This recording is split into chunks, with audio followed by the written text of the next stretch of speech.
When I slept with her, she said something that stayed with me. Ravi, you're the first brown guy I've ever been with. And I laughed.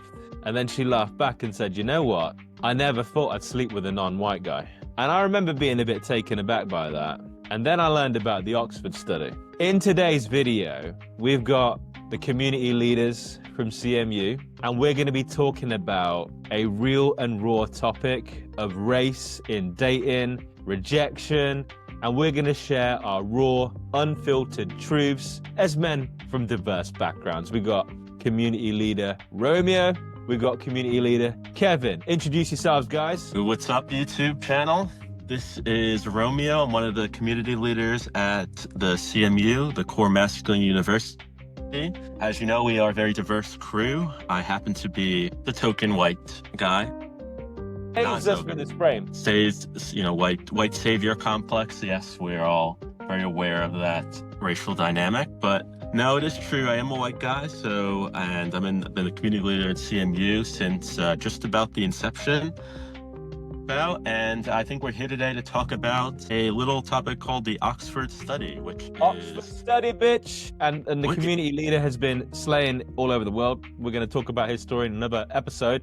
And we got community leader Kevin. What you got for us, Kevin? What's up? What's up, YouTube? This is Kevin. This is Kevin from CMU. I am an Asian guy living here in New York City, and I'm about to describe to you all of my experiences here. Experiences of seeing all of these Asian girls with white guys. I am here all for it. Well, yeah, we're going to keep it raw and real, so we're going to get into our videos and we're going to react. Let's go. All right, first one, gents. Race you laddies wouldn't date. Asian. Huh? Oh. Aren't you like half Asian though? Yeah. But like why? What? I've never found an Asian guy attractive. It's just preference. Me too. Like, I just never have. Like I'm not like opposed to it, but it's just like it just came up in my head like, oh, like it's kind of weird that I've like never been attracted to an Asian guy. So, like me personally, But I would date. I used to not find Asians attractive, but like now I do. I think it's more so like they can relate to me more with like culture and everything like that. So like me personally, I like dating Asian guys. Yeah. That's like your type now. Get some help. I don't necessarily have like a type when it comes to like physical, but like I'll date like, you know, any race. Like I do really like Asian guys. Sir, you answered the question. This is a very. Are you? I'm Asian, yeah. You're Asian? Yeah. Okay. I'm Asian. Asian? Yeah. Asian. Dang. Full. I'm a full Vietnamese. Full Vietnamese, Yeah. Madison. Full tie. Full Thai. I thought you were Vietnamese. Son. Dude, we had this conversation. Huh? Chat. Right. So. Oh wait. Asian guy? Would you do that? Are you fine? I would and have dated most races. Right. Okay, so look, gut instinct, yeah. The first thing that comes up for me, when he asked, what's a race you wouldn't date? Two Asian chicks, immediately, Asian, like, that's a bit weird to me. You know what I mean? Like, how's that hit with you? What you got for us, Kevin? Well, it's a lot of things, right? There's a confluence of factors that really have impacted Asian women's brains as well as Asian men's brains growing up. Right. So you take them back to their childhood, and they usually live in the suburbs. They might live in the cities, but they tend to grow up around an environment where white men are cherished. Not for any other reason than that they're the dominant race. And not only that, you get bombarded with Hollywood. You get bombarded with Brad Pitt, George Clooney, all white men. They're very attractive. And you get bombarded with these meek-looking, kung fu fighting Asian men. So I mean, like, a lot of us already know this. A lot of us already know that Asian men have received the short end of the stick when it comes to their portrayal in the media. So it's no surprise that they would then come onto this show, and the first thing they would say that they wouldn't date is Asian. But the interesting thing here is that the women that say this are Asian women first, not the white women, not the Latinas, but the Asian women. So this kind of goes to show that there's a lot of animosity between Asian men and Asian women, not only explicitly, but internally within the core. Because to Asian women, Asian men represent elements of control and they grew up with those strict parents and they just find that inherently abusive and unsexy in many cases. Whereas the white seems like a savior to. You see, like when I first became aware of this, Kevin, for myself was, so I can say I'm sincerely a man who's attracted to a lot of different women. I am like very attracted to Asian women too, of course, right? I like all different types of women, to be honest with you. But when I first became aware that there was something else going on here was when I was about 18, 19, and I was approaching Asian women, and I did it a good number of times, and I would experience the most. I'm not even joking with you, bro. Like when I say like just brutal. I mean, remember I was an 18-year-old kid, right? I didn't have like a massive amount of confidence. Like these bitches were consistently like ashamed, like get the fuck away from me, shit like that, right? Mm-hmm. And it was occurring to me that wait a minute, like. This isn't normal. I'm talking to black women, I'm talking to brown women, I'm talking to different white women, and they're not responding like this. They're like, yeah, not interested, fine, whatever. But these bitches are like mad. And of course, after you get those experiences, you start to think about it more like, wait, is there something going on here?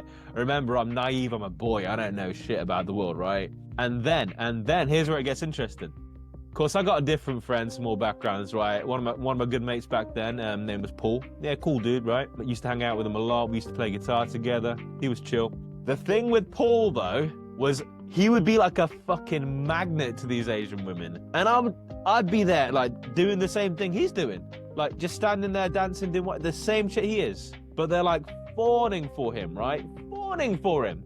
And I began to think, dude, wait a minute. Like, there's something going on here. And of course, it's a pattern you see again and again and again and again and again and again until finally we got the Oxford study where we understand, yeah, there's some shit going on here, right?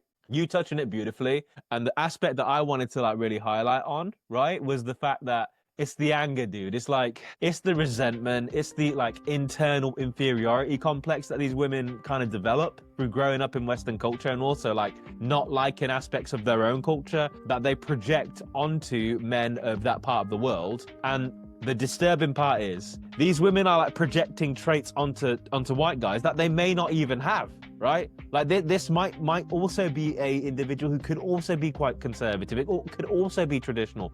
Paul, for example, he was completely traditional. He had all the traits that, a tiger parent would have. Literally.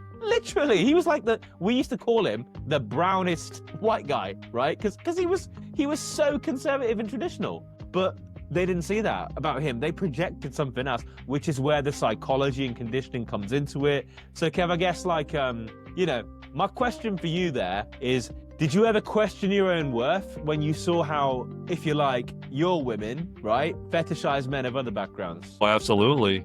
I was felt to feel worthless when I started to go to college. So the funny thing is, in high school, I was surrounded mainly by white people because I grew up in one of those suburbs. But I did not see Asian girls go for white guys to that extent because it was mostly white women. And those white women were still receptive to me somewhat because I was exotic, right? I was the only Asian dude. And so people were nice, and it was in the suburbs. It wasn't like the big city like New York where people are very, very distrustful. It is a suburb and people, there's a community there. And so with the warm leads, white women were actually quite receptive. However, I go to college, it's like 20 to 30% Asian, and from there you're not really like an exotic quantity anymore. All of these city girls come in, and so they really know how to discriminate between the different races, and that's where I was made to feel worthless because I would go into these parties and there would be a mix of white women, Asian women, and such. I would approach every single one of them and get rejected by all of them. One time it got so bad that I drank like 20 shots of alcohol and I ended up in the ER that day. So, it was a very, very dark period, but what are you going to do? This is life as an Asian guy before TikTok came about, before the K-pop. Yeah. Asian guys were treated even worse than you. Same, homie. Trust me. We were the same. Back then, we were treated the same. I know. I remember I had a lot of Asian friends. Yeah. We used to be like that. Yep. I know, brother. But, I fully hear you, and your experience and your ascent and your journey is really personally a very powerful one, and we're loving the fact that you're winning now. And we're going to bring in community leader Romeo right now in the next reaction video, because this one I'm gonna press Romeo on this one. So we're gonna do the next reaction right now. Shit. You're gonna get this one because you need to explain this to me, Romeo. Look, ugly white dudes pulling pretty Asian girls. I want you to tell me something about this. Let's check this out, right? Firstly, Romeo, look at the game of the white dude spit into this Asian sister, right? I carry you around and taste those lips of yours. That will be a good workout for me as well. What the Hello, global citizens. I'm Kelsey. I'm Korean living in Korea. I matched with this white guy named Sean, which triggered this whole topic. So thank you, Sean, for being such a creep. So me being fluent in both English and Korean, I said, nice reels in profile, better influencer than me. Because I opened up that I'm a YouTuber. He's like, thanks. Anyway, I do want to carry you around and taste those lips. That will be a good workout for me as well. Straight to direct game, yeah? But Halo effect, she keeps going with it. What the fuck? So I was like, I guess you're looking for a hookup then, because then if our needs don't align, we can part ways and not waste anyone's time. Probably not. I prefer a long-term relationship with lots of good sex. That's better. Okay, you want to date me for a potential relationship, then I have to tell him that I don't like what he's saying if we're potentially gonna date. Because when I talk like this, like after 5 minutes of values have to match. So I tell him, okay, it's a little creepy when you talk like this, like after 5 minutes of matching. He's just like, I want to carry you around and taste those lips of yours, and it'll be a good workout for me as well. I think he's just like trying to flex that he's like strong. Cringe. I posted this on my Instagram story because it was so cringe. One of my girlfriends asked, what the fuck, why does he think that this would work? And here is my explanation. Because 10 million times it has, lady. That's the truth. Because he's typically hot and tall, I think his ego is out of touch. 186 centimeters, and he was a fellow Australian. You know, I lived in Australia, so I was like, oh my god, fellow Aussie. I had high hopes going in this, and then he has this kind of picture, like, proportion for Korea for years. So it probably works on Asian women more than you think, which is white fetish in my opinion. So I think I gave him a reality check, and he ran. Like, what did he expect when he said, I want to carry you around? And then I said, I've just about had enough of this. I'm just gonna lead. That is brutally shit text game. The most uncalibrated, like, you've got to be mentally ill to text like that, let's be quite honest. And here's the thing that bothered me, right? Every single, if you're lower SMV, you have to have such finesse, you have to be so strategic and pinpoint with how you do your flirting. Even the most mild sexualization, I've instantly got unmatched. Instantly had like women blow the fuck up, like, you know, go ham, like talk about my ancestors, all that for the most minuscule sexualization. This motherfucker on his first message is like, I want to taste those lips of yours, and she's still giving him frame. Talk to me, Romeo. What the fuck is going on here? Robbie, whatever do you mean? He's just being himself. Isn't that all conventional? He's dating being advice? Be yourself. Good lord. He wants to go out, say he's attractive. He's a tall, hot Aussie, you know, the Aussie, the masculine, the outback, the Chuck Norrises, the crocodile hunters. He's going out there. He's riding his kangaroo to his home. And then at his home, he's got 3 Asian chicks, you know, hiding around in the corners and everything. He's looking to add that one more, you know. What's wrong? He's just being himself, Robbie. Come on. Good lord. And that is exactly the brutal death that was going to happen right now. We already killed my soul. How's your soul hanging in there, Kev? I'll be honest. All jokes aside. The reality is he's writing that shit because it works. Like, he doesn't need to do it. There's so many of these Asian girls in their country where he's a rarity, he's desired, he's a commodity. And they're going to see that message and be like, oh, I want to lift you up and stuff. They're going to be like, ha, oh, you're so funny. When are you going to pick me up, right? They don't care. They don't care about the fact that he's sending this to, you know, why did he send that message to her? Why did he flip it when she's like, oh, I want a long-term type of thing? Like, he recognizes exactly the type of girl. But there's other girls who are going to respond to that message directly. And they're going to come over to his house and hook up with him just for the sole fact that he's white. He's a fetish. Like, let's just say what it is. He is. Tall, white, a muscular guy who is available to Asians is kind of rare.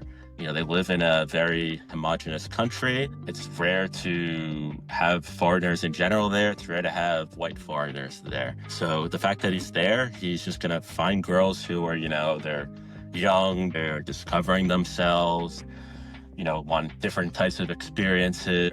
You know, tired of their culture. They want a little bit of a change. They want to explore the different, you know, Sex in the City. Want to explore the different flavors of men before they finally settle down with that one imaginary Mr. Big who's gonna come save them from their 5 seasons of hoeing. Yeah, 5 seasons of hoeing, basically. And he recognized that. He understands he's a fetish, and he's playing to that by being very fetishizing. So it's like that's kind of his game. Like we joke that it's uncalibrated. Hit the nail on the head. I feel like, Romy, you totally hit the nail on the head. And like the thing that I want to ask further push to you is, like, how are they still falling for this? There's generations of dudes who are literally passport bros specifically. I'm going to talk about one dude. I'm not going to name his name because he's a friend of mine and he's a fucking cool dude. He's a real good friend of mine, right? But there's generations of men who've purely gone to Asia to, if you like, just run through as many women as they can. That's a normal thing. We know that happens, don't we? Passport bros, right? No doubt. This guy I know, again, friend of mine, great dude.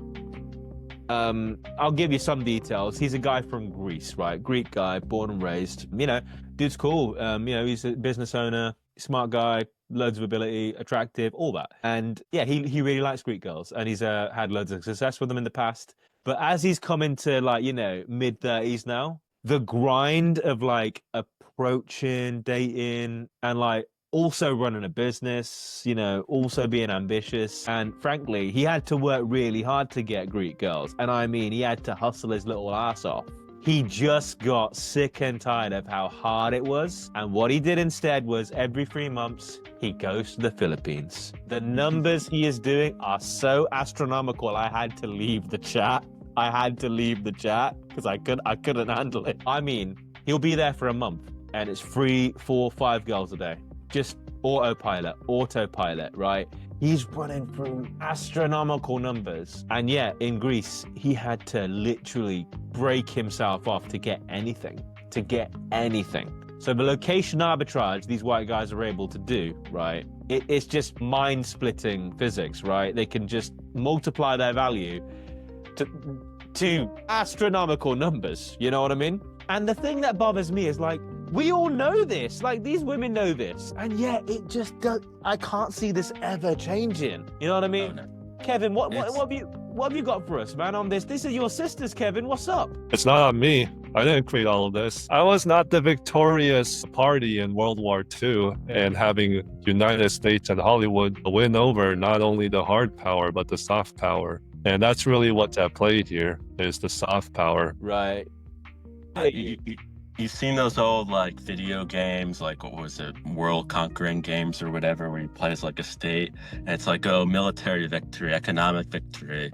But I think one of the old ones is like cultural victory, and really that explains all of the Civilization, that's what the game is called. Yes, that game, where it's like you just have this cultural victory, and that's kind of because of Hollywood and because of American media. You call it propaganda, you call it media, whatever you want to call it. Like, that kind of exported to everywhere in the world, and everyone's just exposed to pretty white singers, Taylor Swift, pretty white actresses, pretty white personalities, influencers now, you know, social media stars and everything. And it's because of that cultural dominance that white girls and even like white guys too have, like, that's seeping into the subconscious of other countries that don't even have predominantly white people. They're still seeing all those pretty white people who are successful and famous, and they think, no, that's the standard of the world, right? That's the cultural standard. What you said, Robbie, like arbitrage, like, yeah, that's exactly it. I think there's an analogy that a water bottle, if you bought it in like the supermarket, it'd be 25 cents. On the street, it would be like $2. In a nightclub, it would be like $7. It's the same water bottle, but it's different values depending on the location. So the point is, like, if you're a white guy and you're going to these countries where there's not a lot of white people and all these girls are interested in white people because of white cultures, you have that arbitrage value. You're going to be that $7 water bottle that was only 25 cents in your home country. Bruh. But then, they come back to the West and get slapped. They get slapped, boy. There's 25 cents, put themselves on discount, buy 2 for 1, you know. But then they go back to Asia and they're like, holy shit, I'm $7 here. And they come back, and I mean, some of these are handsome dudes. Yeah, my friend's a handsome dude, right? He's a high-value dude, yeah. But then there's some dudes who are just some mediocre ass, you know, just dude with no game, no style, who hasn't really done the work, man. He just hasn't got it. You know what I mean? But he can go over to Asia and think he's a king. And that's where it's like, you know, that's where it's like a bit of a problem, because you've got guys who just really aren't well put together men, but they're kind of like putting a plaster around their issues by going over there. That's a bit of a problem, right? So let's do a reaction on that. I got one more for you, right? I got one more for you. Let's do this. It's going to be probably our last one. All right, check this one out. So here we go. Can you guys see it? Yep. Sorry. We actually met at Covent Garden, the Arabica coffee shop in Covent Garden. I was lining up behind him, and I thought I was my friend. I thought, oh, you know what? Why not? I'm gonna ask for his Instagram. So I asked for his Instagram, and he started stuttering. He's so stuttered. He's so stuttered. To be fair, when I walked out of that, he saw me trip and fall. What was your reaction when she asked for your Instagram? I'm shocked. No one's ever asked me for that before, so it's quite nice. Read about myself. How long ago was that? Yeah, February. Let's say it. What's your favorite thing about him? My favorite thing about him is how patient he is with me. Yeah, I get upset at him a lot, especially when I lose my patience. He's very patient. What's your favorite thing about her? Everything. What advice would you give to someone who's looking for the confidence to ask someone for their Instagram? I would say, honestly, life is short, just do it. And even if they say no, that's nothing about you, it's more about them. So just do it. So realistically, you'll probably never see him again if they say no. Truly. And what are your names? My name's Ethan. My name's Renata. Alrighty. So listen, gentlemen, what happened right there is homie got cold approached. Homie had direct game ran on him. Homie got keychained. And what I want to ask you is, let's unpack this right here, right? You can see in this relationship, like, she's exuding a lot of energy. She's clear about what she likes, right? That she's probably got a certain preference. And the really interesting thing here is she put herself out there as a woman and asked for a guy's Instagram. We've been doing this a while. That's astronomically rare. Women asking guys out, that's just not really how it works, right? When there's an SMV differential, it splits physics, right? It's like we're dealing in quantum reality where things are just weird. Spooky action at a distance, it's just odd, right? It's odd. When there's an SMV differential, right? Things just don't quite work the way that they're supposed to work in the animal kingdom. All of a sudden, there's investment where it shouldn't be. All of a sudden, there's projection of value where probably there isn't necessarily that value. All of a sudden, the dynamics get really weird, right? And then when you look at different levels of SMV and you compare what's happening in their reality versus this, then it gets really interesting. Romeo, talk to us about what's going on here. And in particular, I want to ask you, because you're a vanilla gentleman. You're a gentleman of the vanilla persuasion. How would you feel if a girl asked you out and you suspected that they were fetishizing you? Would you go out with someone like that? Would you fall in love with someone like that? What you got to say on this topic from the perspective of masculinity? Ooh, from the perspective of masculinity, or just the average derpy white guy perspective? I'm asking you in particular, because I'm sure that, you're a handsome dude yourself. I'm sure you got plenty. I mean, we know the reality, Romeo, that you got plenty of women who do this shit for you. How does it feel? So my old perspective, as I'll give you both perspectives. As like the average white guy, like if a girl just comes up with you and expresses interest, you're like, whoa, that's awesome. Like, I'm a hot commodity, and like that was just me being myself, right? And she was interested in me for being me. And now that I've been in CMU and a community leader for a while, I've seen other people, heard other perspectives outside my own race as well. You kind of start to see it for what it is, and it almost like disturbs you a little bit when it happens to you, because it's like, oh, she's only reason she's this aggressive. The man's role is to pursue, and the woman's role is to be pursued. Like, when the role is shifted, like now I start to get a little bit uncomfortable, because it's like, why are you in the masculine role here, and they're basically forcing me to be in the feminine role? Like, I don't like that, especially after you've been, you go in CMU, you've been in CMU for a couple of months. Like, you're going to be pushed to approach, you're going to start to have abundance, you're going to start to be able to kind of go out and get the girls that you want. So it's like the girls that start coming up to you, that's going to start to become a little weird. It's just like, I don't really need this. I could actually just go out and do my own approaches and find the girls that I'm attracted to. And that's it's kind of just what's expected, and it'll start to seem normal. So when a girl approaches me and tries to, put herself onto me, I started to get a little weird. It's like, honestly, I don't really need this. If I could be frank, it's like I go out and talk to girls. I've been to CMU for a while now. I've been through the ropes, and I'm able to do that for myself. So it's like, I don't really need you to come up with me. And it unnerves me because it's like, that's a very masculine activity to go out and express, to be direct about your, let's be honest, it's a sexual interest in a person, and that's not the feminine role. So it's like you almost have this bad notion of what that Asian girl is going to be like if she's very masculine. And now let's say just like read between the lines of what she said too. I think they asked the question to both of them, what are your favorite traits between the two of you? Like, what do you like about each other the most? And she goes, oh, he's so patient with me. Like Brady, like read between the lines of that. What does that mean? It means she's a boss girl who's teaching him around, telling him to go shopping, and he's a fucking pushover. So when he says patient with me, between the lines, it says he's a pushover. I'm able to scream and moan and bitch and cry and get him to do exactly what I want. And he's just being led around by me, and I get to go into the street interviews that he's just doesn't want to do. You can tell by his personality. And the best part though is when they ask the guy, what do you like about her? She answers for him, Robbie. She's like, everything.